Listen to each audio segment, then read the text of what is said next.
Hi, my name's Matthew Oliver.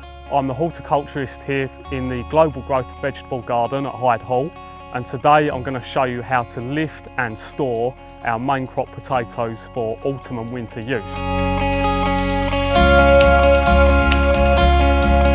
For this job we're going to need a bucket for our rubbish, a hessian sack or paper sack for storing the potatoes, and a digging fork for lifting them.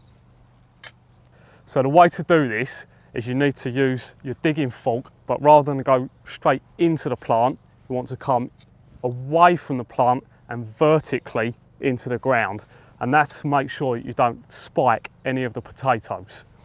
So you come vertically into the ground, and the idea is to get up and underneath the potato plant. Best thing to do is gather all the tops in your hand, tease up and underneath, and shake the spuds out of the ground. Tops come away, go in the bucket, and then we want to get down and pick off all the potatoes out of the ground, and while we're doing it we want to inspect them for damage and brush off as much of the soil as we can. Now we would leave these out on the surface of the bed for a couple of hours, and that way they can dry off in the sun, the skins will harden, and it will make them store a lot longer than if you put them straight into a sack a bit cold and damp and muddy.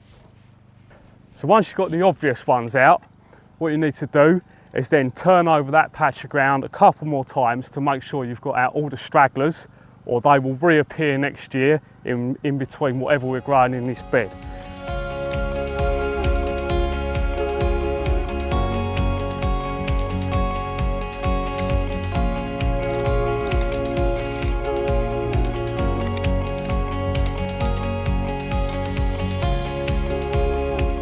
Another good tip is to make sure you remove any leftover rubbish, fallen leaf and tiny little potatoes.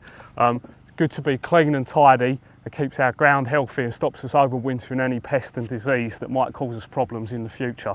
So what we're looking for with our main crop potatoes is size really. We grow these to be roasting or baking potatoes. So these nice large ones are pretty much perfect. But when it comes to storing them, what we're looking for is to avoid any that have got damage, like that one that I've nicked with the fork.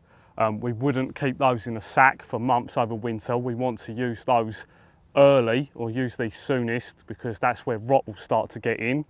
And any tiny little ones like this is our opportunity to grade these out and keep these in a separate sack for different use, boiling or chips or something like that. So obviously we want to avoid damage as we're placing them into the sack. So just place them gently into the sack to keep the skins intact. And all the tools you need to harvest and store your main crop potatoes are available in the RHS shops.